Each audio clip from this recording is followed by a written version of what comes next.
All right, ladies and gentlemen, hello and welcome back once again to the longest running show in the world about data. It's called DM Radio. Yours truly, Eric Kavanagh, here in year 18. We just turned 18 years old last week. That's pretty exciting stuff.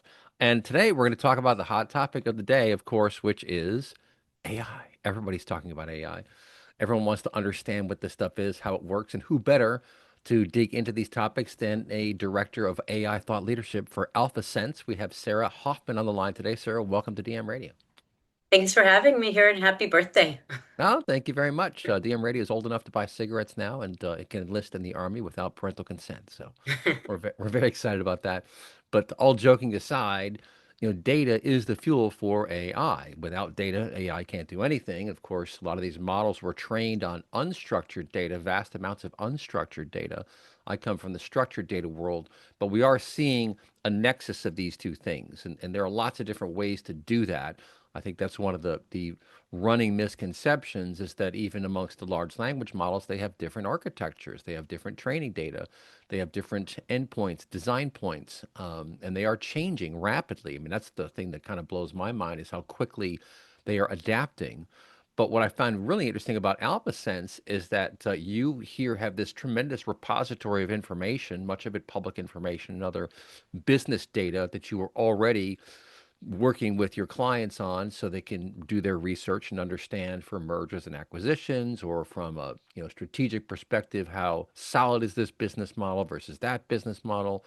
And now you've got AI to layer on top of that. Maybe just kind of give us some background on where you came from and how AI has kind of supercharged your efforts.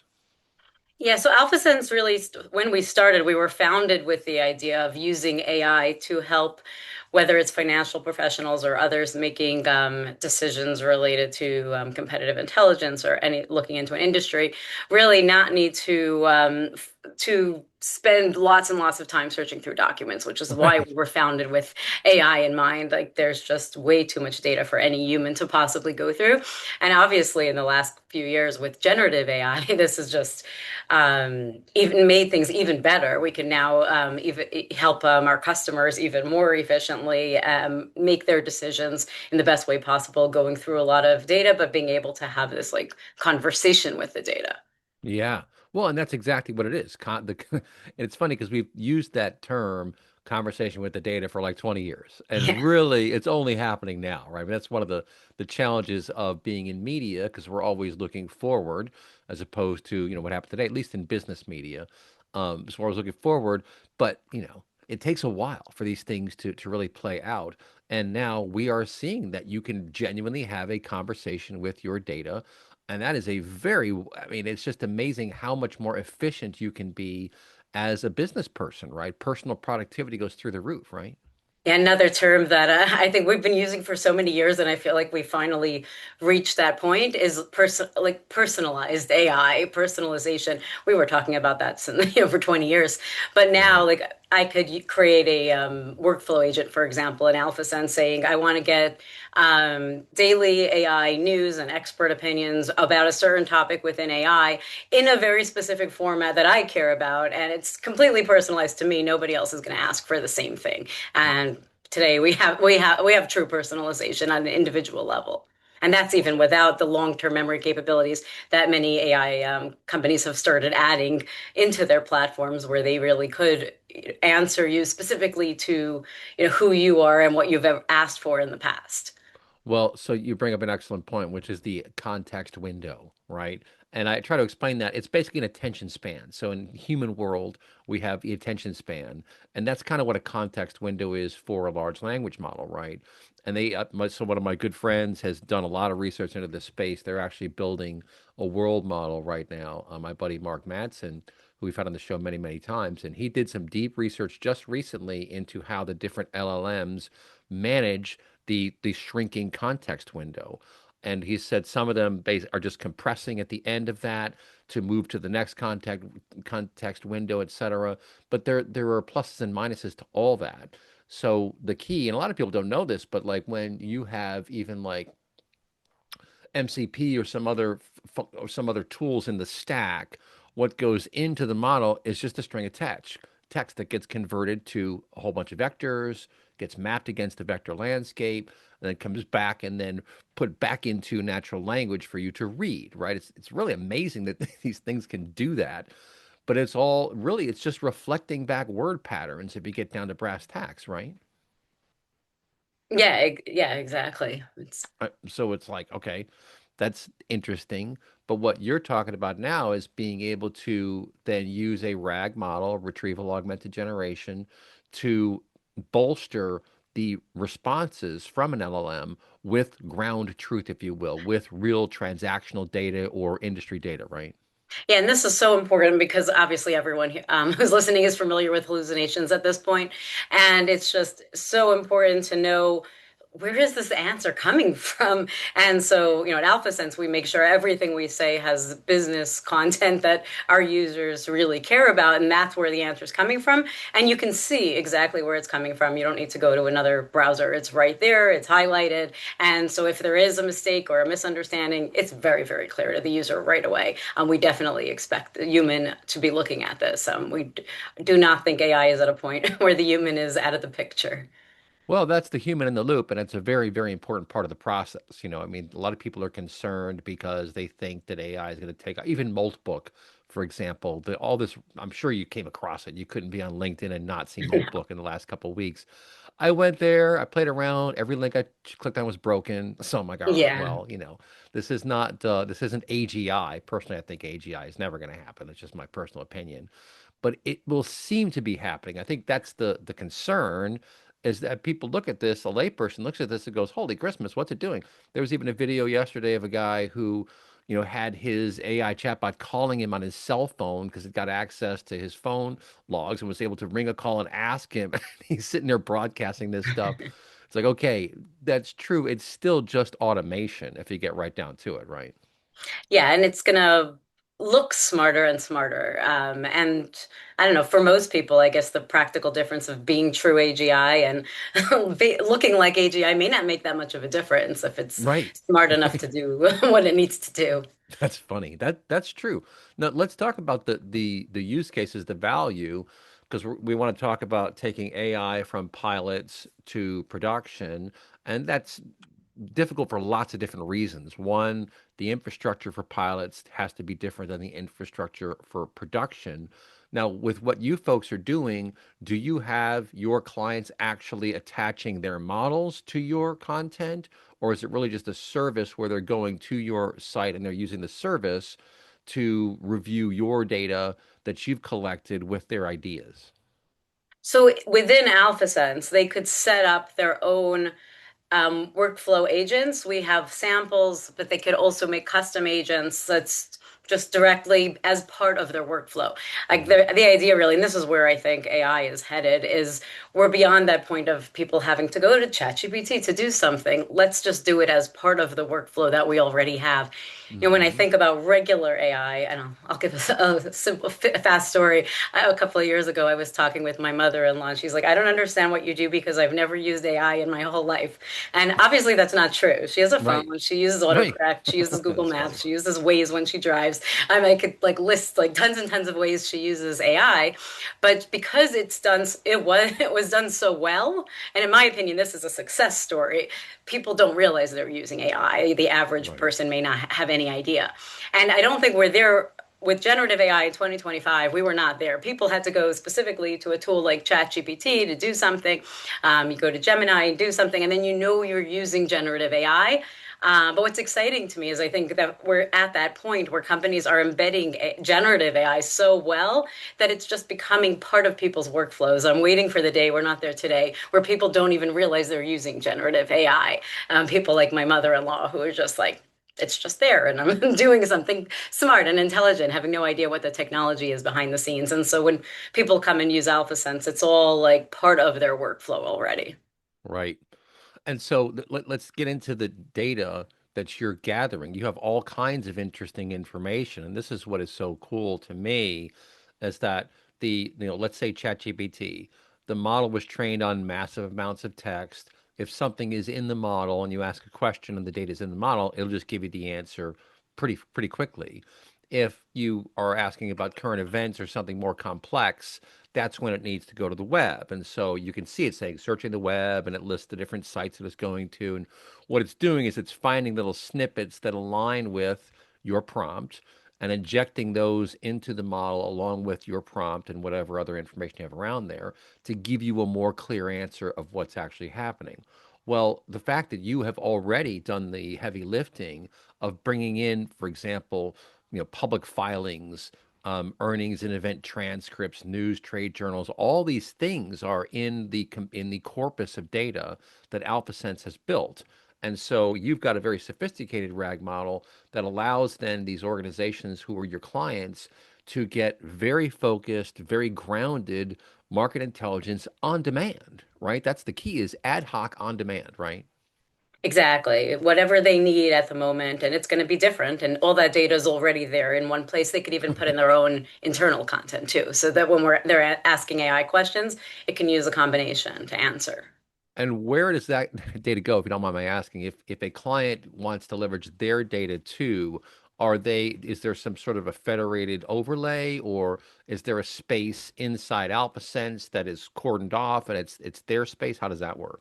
Yeah, so I can't talk very detailed about the technology just because I'm the wrong person, but I could tell you that it's done in a very, very secure way where their data is not being able to access by anybody else. It's Right. only for them, and this is an opt-in, like they don't have to do it. Right. Well, what's so funny? So I come from the data warehousing world and business intelligence, and you'd have dashboards and different reports and things, and there are two sides of that, right? There's reporting, and then there's ad hoc queries. And reporting is what we did for years and years and years, and it was sort of the standard operating procedure. And then ad hoc, that's where it gets a little bit more interesting because now I want to know something specific to me.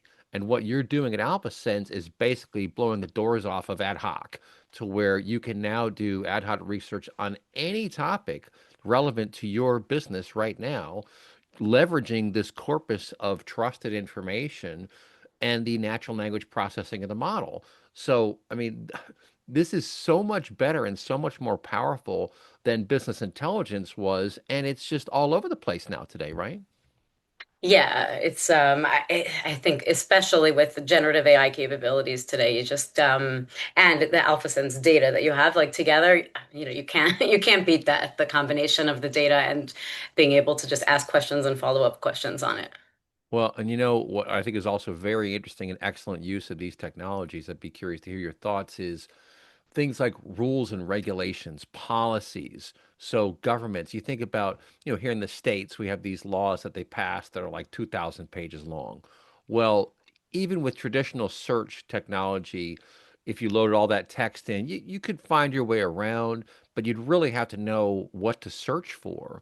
Whereas with these large language models now, as an element of the stack of the tool set, you can now ask very probing questions of huge documents and get extremely good answers back that explain to you what this is, what that is, what the history is. I mean, that is so powerful. It's crazy because hitherto, these complexities were a gigantic barrier.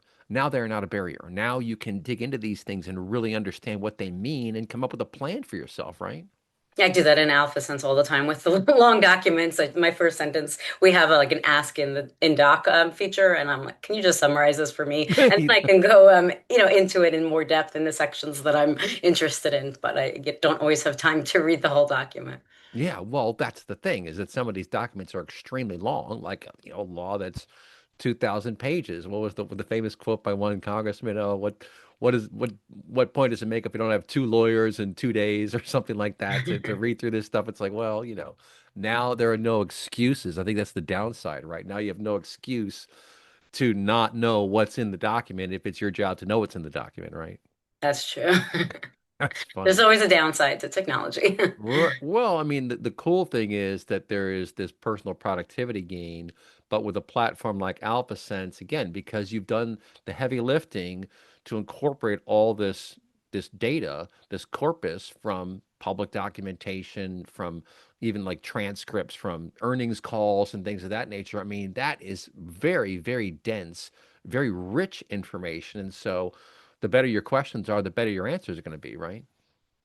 Yeah, exactly. And a lot of it is just right.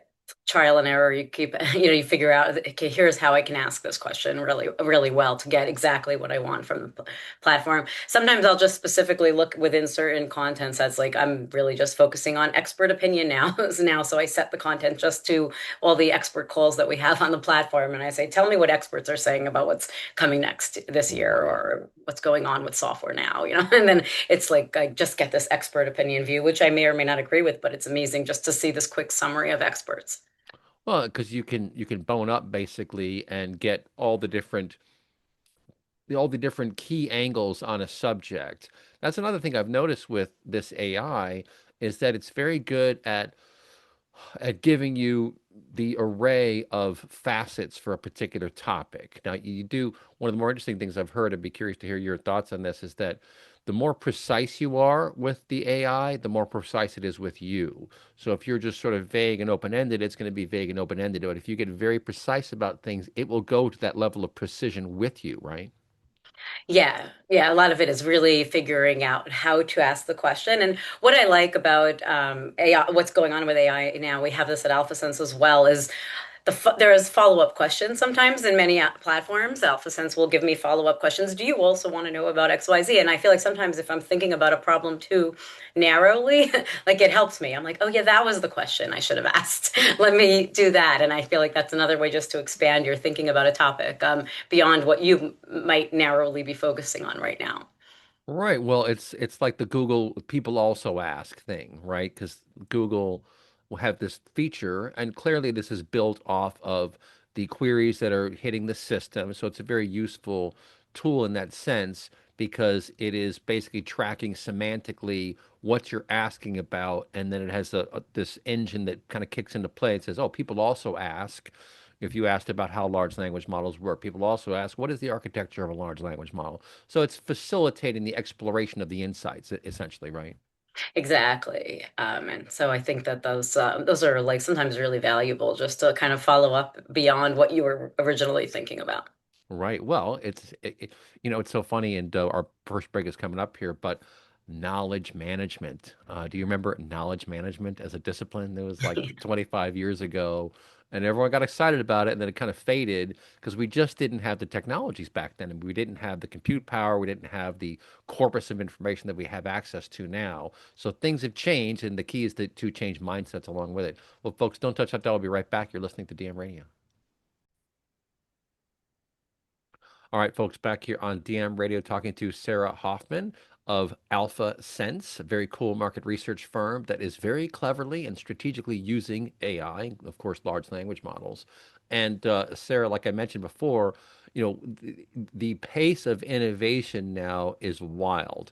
I even said, I think it was maybe 4 or 5 months ago, I made a prediction for this year that I said we are entering an age of hyper accelerated innovation, and you're going to see the leaders separating out from the laggards somewhat significantly. I think that's already happening because people who really get it and really know how to use this stuff are just going to do extremely well in business. I mean, they're going to get to the right answers. They're going to make very good decisions. It's a whole new day for decision support, which is the industry I've been in for years. But what do you think about that? And what do you see coming down the pike? Yeah, so I spend a lot of time thinking about where things are headed. I like to joke. I used to try to think 5 years ahead with AI, and at this point, I'm like try to think 1 year ahead. Yeah. It's so fast, and yeah, moving so fast. And I do think that the people who are paying attention to some early signals are the ones that really are going to do well. And some of the things that I'm thinking that this year we're going to see more of is one area is proactive AI. So right now, for the most part, we still need to put in a prompt to get back results. But now that we have like long-term memory capabilities in AI, many AI platforms today, I feel like the natural step is AI knows so much about us. Just tell us about something before we ask. So, like, I'm constantly asking questions about anything related to AI. And so if there's a new tariff change that might impact AI, just tell me about it before. Don't wait for me to ask. And I Hmm. think that's really we see like some early signs of this, like with ChatGPT Pulse. I think we're going to see a lot more companies becoming figuring out ways to proactively help their users instead of waiting for a prompt. Hmm. So that's one area that I'm looking that I think is going to take off this year. The other area is also, and we talked a lot about data, obviously, and I think that really it's so if you look at what happened over the last year and even more, even in starting in 2024, the models have been getting better, but only slightly incrementally better compared Interesting. to models. I don't know if you've used anything before ChatGPT. I remember the difference between GPT-3 and ChatGPT, and like it was Right. huge. Right. Now the models are always better, but they're not breakthroughs. They're slightly better. And I think at this point, it's the data that's really going to make more of a difference. We could keep waiting for the new general purpose model that will be slightly bigger, but I think that the companies that really focus on the industry specific AI Mm. is really where things are going to take off this year because then you could focus on the data. You could also focus on Right. regulations relevant to your industry, putting it into workflows related Right. to your industry. Um, Well, what do you think about small language models? Because this is another topic. At large, of course, to get, billions and billions of parameters, crazy numbers of parameters, and they are very powerful, but they're also a bit unwieldy. Small language models theoretically can be more focused and can be aligned with a particular industry, for example, to have a greater value out of the box. What do you think about all that? I do think we'll probably start seeing some good use case specific smaller models this year.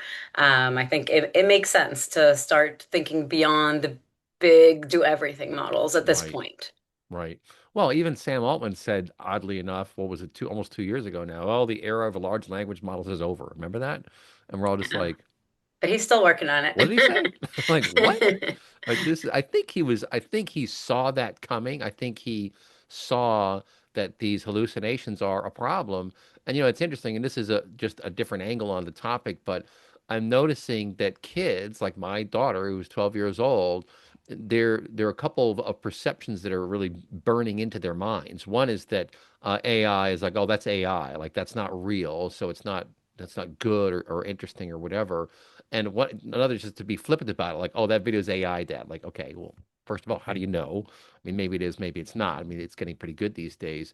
And then it's like, oh, AI is taking all the water and all the animals are going to die. I'm like, okay, I think that's maybe a bit of an exaggeration. I do get that these AI data centers are very power hungry, very, coolant hungry as well. But what do you think about this sort of backlash against AI being untrustworthy or, not reliable?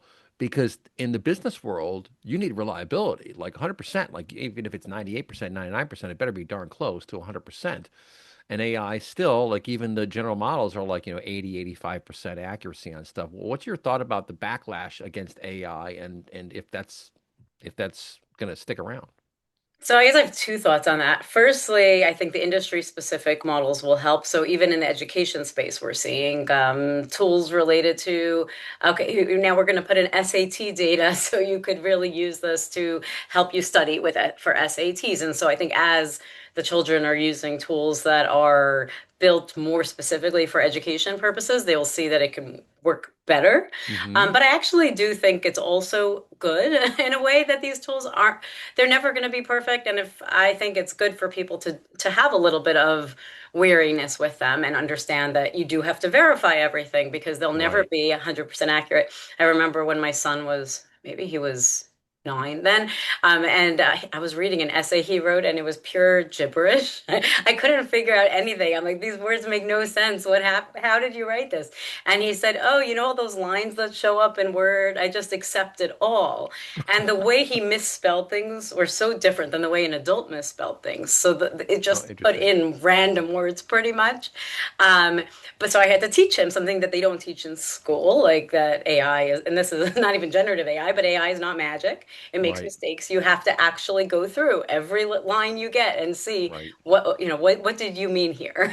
Right. And I think that we do need to teach that. And it's true with generative AI too. It's not perfect. You have to go through every single line you get back and make sure it's accurate. And that's going to probably always be the case. And so I actually think it's good to have a little bit of that backlash and just understand that you just need to use it in a way that is smart. You can't just blindly trust it, submit an essay completely that you didn't read. That's not the way to use AI, but you Right. could use it to help you do your job better, help you study for your exams. Like there are ways to use it that could be helpful. Yeah, one of our guests, the guy David Linthicum, who you should check out on LinkedIn if you don't know him, really, really sharp guy. He had a very clever way of putting it. He said it's a very efficient rabbit hole because you can just dive down the rabbit hole. And I think this is actually a very interesting angle to the large language models, especially something like AlphaSense, because again, you've got all this grounding to it. So it's not just a generic LLM, but it is this compendium of trusted, governed content with the benefit of an LLM's storytelling capability, essentially. But what's very interesting to me is that now you can become a near expert in almost anything, in almost any subject area. So whether it's engineering or science or math or whatever, you can just dive right down that wormhole and go wherever you want to go. And this gets very interesting for lots of different reasons. One, I'm a media guy, and I know traditional media, well, you look at like broadcast, linear, like, okay, the show is on at 7 o'clock, you have to be there at 7. Then we had DVDs, like, oh, wow, now I can record and watch it later. How exciting is that? Yeah. And then you have the internet where it's, now you have YouTube everywhere, and YouTube is now passing TV in terms of because it's interactive, because I can say, no, I want this video or that video. But now with this large language model, I mean, think about the job of a reporter, for example, for a newspaper. This is partly why these newspapers are just crashing and burning right now. It's just very difficult in terms of the business model to focus on that old way of doing things. Like you used to have to pay a reporter to go make phone calls and research things and go downtown and do all this stuff, which takes all day, right? And instead, we now have Reddit and X and LinkedIn and YouTube and all these different sources of raw material, which a large language model can parse. It can grab into all these different things. And so, from my perspective, from a news media perspective, I mean, this is a major inflection point where I can now sit there and as long as, again, I'll reference AlphaSense because you have all this, let's say it's a business context, you have all this information underneath the covers here. All of a sudden, the agent is my reporter. It's not a person anymore. It's just an agent, and I'm just digging deeper and deeper and gathering all this information. And maybe I publish it, maybe I just use it for my own purposes. But I mean, do you agree this is a massive shift in media in general and how you get information? Yeah, somebody was recently asking me, like, how do you read all those newsletters you subscribe to? Like, we all subscribe to so many. Do you really read them? What? Right. And I was like, I think at some point we'll all just have our own AI generated newsletters. I could already do that in AlphaSense. Say, create a newsletter in this format for me. Come to my inbox weekly with this. This is Wow. the information I care about, and it's based on all these expert opinions. It's based on broker research. Based on all sorts of company documents and news, and it's exactly what I'm looking for. Maybe I don't need to read all the newsletters I get in my inbox anymore. Well, and that is, again, it's a bit of an existential threat to the media industry. Now, you still do need curation, you still do need grounding, but again, that's what AlphaSense can provide, right? Is that, and because I'm a business person, so when I go to media, I'm looking for information on technologies, on business developments, on new companies, on who's doing cool things, who a new prospect or client might be, for example. So I'm not really there for information about entertainment or this artist or that artist, but still like you have to survive in this new world, you need something like an alpha sense. You need something that allows you to get more trusted information as opposed to whatever is, the flotsam and jetsam out there on the ocean. What do you think? Yeah, and that's what also, yeah, it's special. I guess like if I'm doing something personal, looking up, making an itinerary for a trip, I don't need AlphaSense. I can, Right. be very, very happy with something out there that's free, and doesn't have very business focused data. But I think for the decisions we all make at work, where we're really like needing to understand industries, needing to understand how things are changing, needing to understand new companies, you need something with the business content that is specific to what you're doing your research on. Right. And you're so I know you said you're not the ultimate technical person, but I'm always curious about architecture. So there's all sorts of new information coming out all the time, and I'm guessing you've got feelers out there that are absorbing these articles and you probably have, some sort of a vector store that's underneath the, all this information where it's all persisted. So the point is you're getting current information all the time, right? Yeah, it's real time information. We're constantly getting updates. You could also set up, like I set up a technology news dashboard, so I could just keep it up and constantly see all the new news articles that come in from different sources that I'm following Right. in real time. And that's what the generative AI is answering questions on, also all this real time data. Right. Well, the other interesting topic, and maybe we can go into this in the next segment a bit too, is look at Silicon Valley and look where all the venture capitalists are placing their money. I've been in this space a pretty long time, so I've seen there are fads for these things. Observability becomes a fad. Gen AI is a fad, not a fad, but it's a trend basically. And the VCs will all kind of glom onto whatever the latest trend is and find their bets and find the competitors.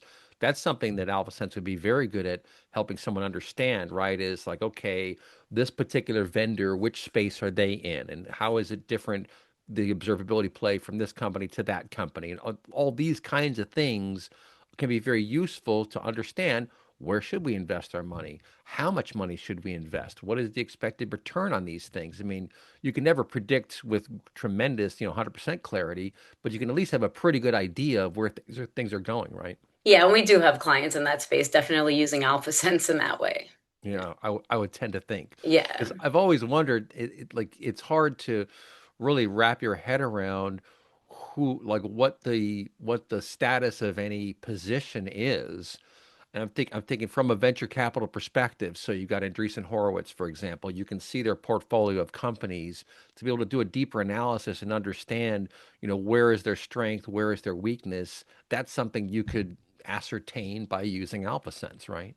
Yeah, and you could even ask in the generative AI, where is the weaknesses of these companies, and what are similar companies doing? It's amazing. That is so interesting because it's an excellent point you just made. And this is, I think, the big mental hurdle that a lot of people need to get over is that we're used to a world of structured data and regular reports on a monthly basis or a weekly basis or whatever, and those are static, and that really is the old way of doing things. Not that it's going to go away entirely, but if you can find out right now what's happening relevant to your particular needs, that is wildly different than trying to read some whole 20-page report and get to the meat, right? I mean, it's night and day, right? Yeah, exactly. This is just let me know what I want to know in the way I want to know it.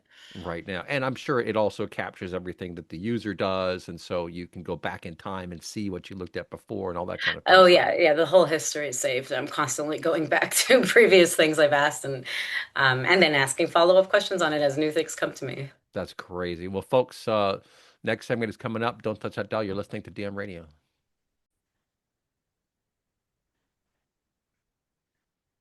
All right, folks, back on DM Radio, talking to Sarah Hoffman of Alpha Sense. Look them up online. Very, very interesting company.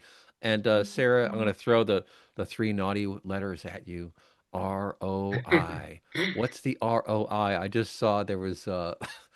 I love reading the comments. Some people don't read the comments. What's also cool is now, if you get a post on LinkedIn and there are like 200 comments, just Control A, Control C, Control V, post in the ChatGPT. What's the overall sentiment on these comments? And it can tell you. I mean, you can summarize all this stuff. So I love the comments, but some lady commented on, I guess it was the Cisco AI conference just the other day, and their CEO G2 said something like, someone asked him, "Well, what about ROI?" And he said, "Oh, don't worry about that now. Just go play with it." And she's like, "Okay."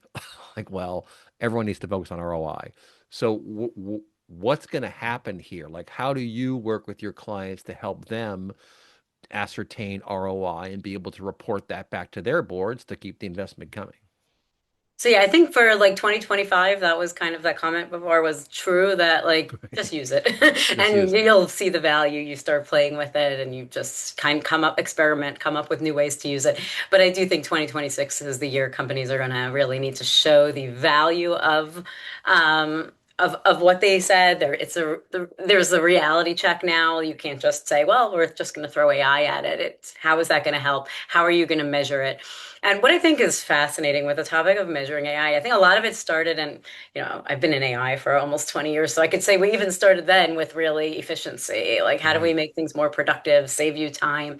And even now with generative AI, we see a lot of metrics related to time savings. But I always feel like that's missing something. So even like a few years ago, I was writing a report on healthcare and AI. And I gave the outline to ChatGPT and I said, is there anything I'm missing in my outline? Just make sure I didn't have any blind spots. And it said, you should really talk about what's going on in the mental health space with AI. And it gave me some examples. And I realized it was right. Like I was totally not thinking of mental health, but there's so much happening and I should bring that into my report. And it didn't save me time. I probably had to spend at least another 3 days researching a whole new area. But I think the report was stronger afterwards. But how do you measure that? Like a better Right. report? It's Right. really hard to measure. It definitely did not save me any time taking its advice. Right. But I do think that there's something else there that companies need to figure out how to capture. If someone's using AlphaSense and they make a better investment decision, they learned about a risk they wouldn't have seen otherwise. Like, how do you capture that as a much better decision that helped? That's like much harder to capture than saying, "Oh well, we would have read this and it would have taken us this much time, and now it takes us that much time." Right. But I do think that's where we're going to start seeing real value is companies figuring out ways to measure success. At AlphaSense, one way we have all these workflow agents, so we could see how often do they use their workflow agents? Do they engage with the results afterwards? Like we were talking about earlier, you could ask follow-up questions. So if they're engaging in it, that says something that this wasn't something they just completely ignored. Do they create Right. more after they use it, or do they just create one? But it is interesting, I think, problem right now is to try to see how do we really measure the value of this. Hmm. Well, it's difficult to do because you have to figure out, what metrics are you looking for? Where are the markers? Where is the beginning and the end? And how do you ascertain productivity? I mean, there are any number of ways you can do it. In a CPG company, it's new products or it's time to market, for example. That's probably one of the best ones. And then just on the coding front, and we haven't talked about that too much. So Claude wound up kind of moving very heavily into the coding space. I've got friends who are using it and they just sing its praises. Now, it does wonky things now and again. I'd be curious to know if you have any thoughts on that, but some of the more clever analysis I've heard talks about how when you get halfway through the allocated tokens for a particular task, it will start to cut corners because it thinks, oh, I have to finish this just like we would as humans. I give you 3 hours to do a project. 2 hours into it, you're like, oh, geez, I'm only halfway done. How am I going to get the rest of this done? And so you just kind of cut corners. So they are they're crystallizing in their area of expertise in their domain. And the coding side, in and of itself, I mean, I'd be curious to hear your thoughts on this. It dawned on me that for the last, I mean, 50 years, really, the constraints were first hardware and then developers, just actual people hacking out code. Well, now both of those are no longer constraints. We got tons of hardware, we got tons of code generating ability.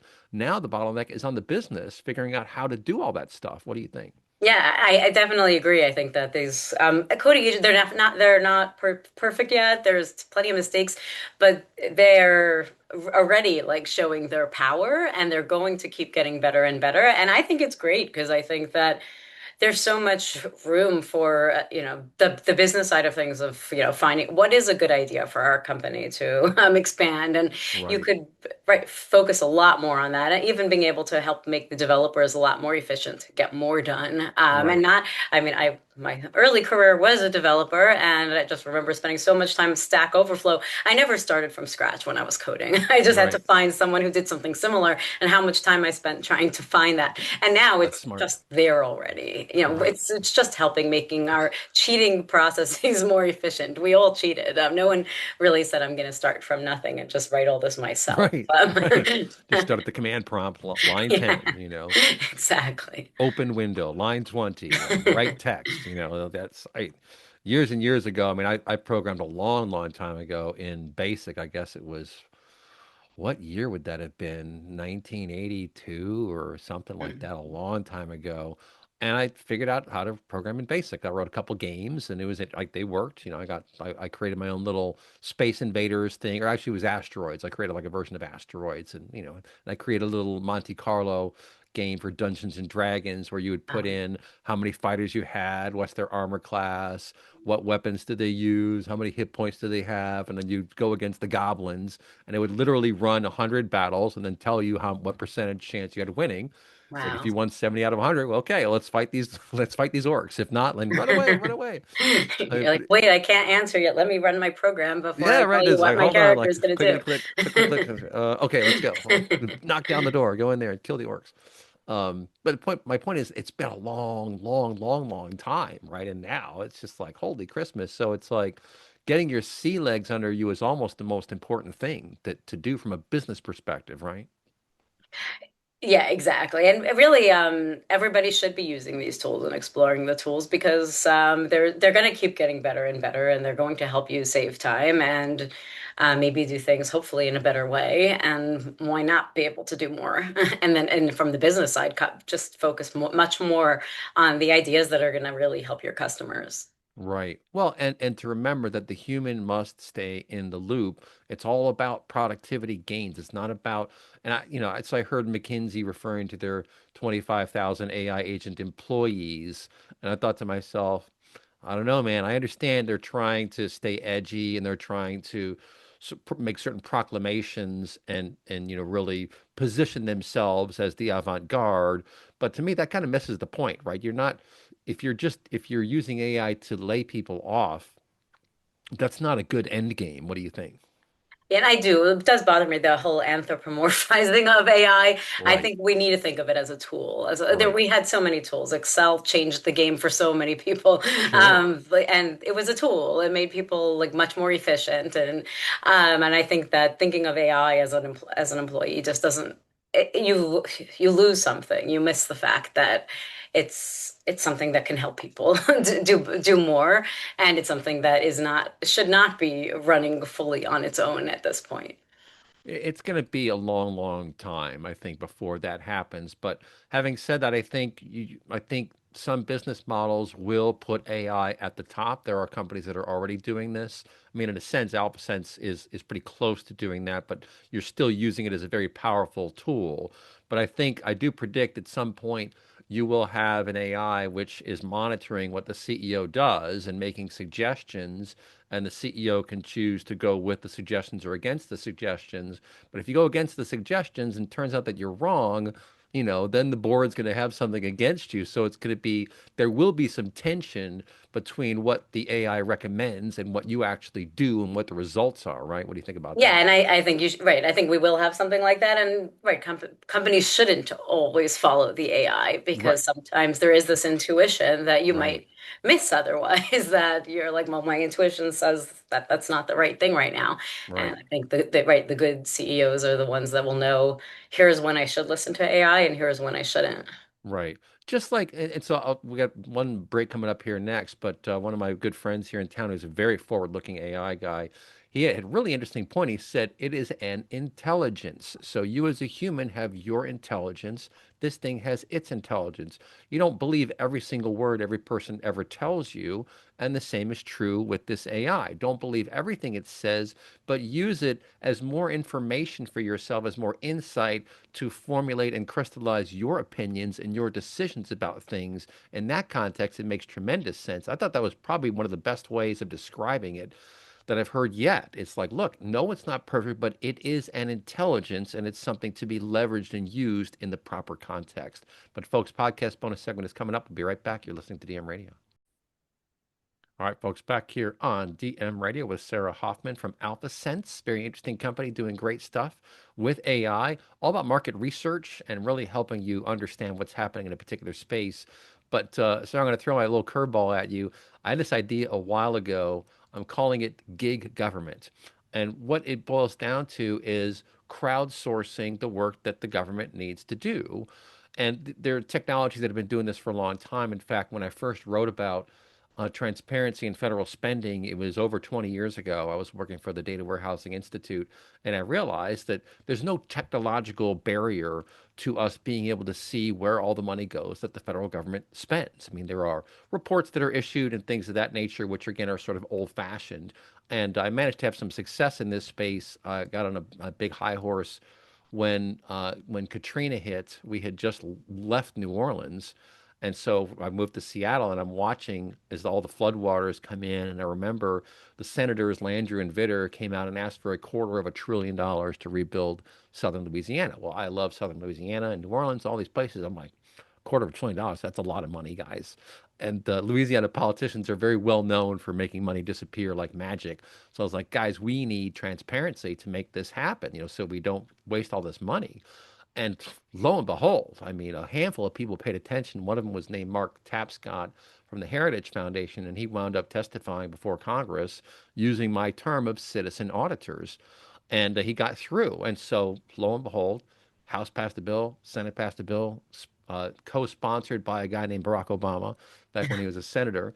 And they've passed the Federal Funding Accountability and Transparency Act of 2006, which, I mean, blew my mind. I was like, oh my God, that actually worked. Well, now if you add another layer on top of that, think about a sort of a citizen activist. And with the gig government, the idea is that you would, for any company that gets a large contract, you would publish, let's say, 10% of the tasks to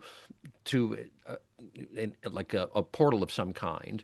And then any citizen can register and say, I'm an accountant, I'm an engineer, I'm a contractor, I do all these kinds of things. And then you would find out gigs in your area that are available to do. So I asked ChatGPT about this, and it gave me this incredibly detailed process for how to use it. So it focuses on Federal Acquisition Regulation, FAR, Workforce Innovation and Opportunity Act, WIOA, all these acts, and it gave me this whole detailed plan for how you would do that step by step. And I'm thinking, holy freaking Christmas. Think about how fascinating this is, because now with Gen AI, it used to be you had to train people and they'd have to spend weeks and months, maybe even longer, really learning the rules of this particular function or organization or whatever. Now you don't have to, because you can use Gen AI to spin up the instructions at any point in the workflow. So I'm thinking this is actually possible now, where anyone who wants to do some work for the government could just register, log into the system. Everything's tracked online, so we'll know if it got done. As simple as cleaning up a park, for example. It's like, here's the before picture, here's the after picture. That allows us to have a government of the people, by the people, and for the people. But what do you think about that? It's interesting. I'm like wondering the like logistics of like would they need background checks? How would Yeah, that work? Things like sure, that. Like could you do sure. that? You couldn't really do that. At Like scale. depending on like if you're giving them access to government data, like how do you make sure this is somebody you want to have access to that data? So Right, you'd need to right. like build in all this stuff to it. But I do think it's interesting that really any idea you can go to generative AI and get like a much more detailed plan about it. Right. Well, and also in terms of authentication, you would know who is where. Who are these people? You'd have to authenticate every time you log into the system. So it's like, okay, this is really this person. And what gets me excited about it is that at scale, all of a sudden you'll be able to learn who's really good at what. So if you think about the issues in any business, as in any government, you have bottlenecks. You have tax time, and there are only so many accountants who are banging out and doing all your taxes and make sure they're done properly. Well, if you had a system like this, the idea is no more bottlenecks. So it scales out as you need to. It scales back when you don't have to have that many resources. But right now, those workflows are very static. They're going from this person to that person to this person to that person.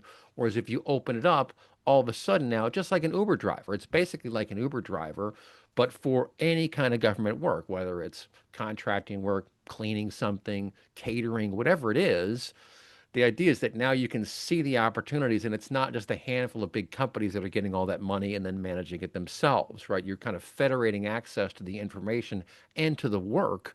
And personally, I think it's a great idea personally. But to your point, Well, it was it your does. idea. You should think it's a great Of course, that's idea. right. And ChatGPT told me it's a great idea too. So So must be true. it always says that, right? Excellent question. I love it. That's Yeah. maybe the one last comment. Do you think that we're going to see a little less of that because they refer to it as being sycophantic? Well, it's engaging you, and people respond well to that. But what do you think about that? Yeah, I'm hoping it becomes like less sycophantic. Like if I whenever I ask it something, it's like, sure, your outline is wonderful. Like that's not helpful to me. I Right. want, and I have sometimes I ask, just pretend you hate this. Now tell me what's wrong with it. But That's funny. it should do that automatically. Like when I talk to people, I don't just want everyone to tell me my ideas are great. Right.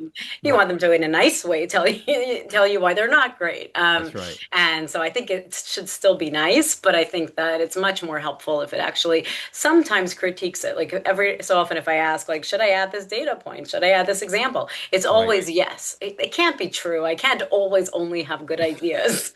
Some of my ideas of adding data might be bad.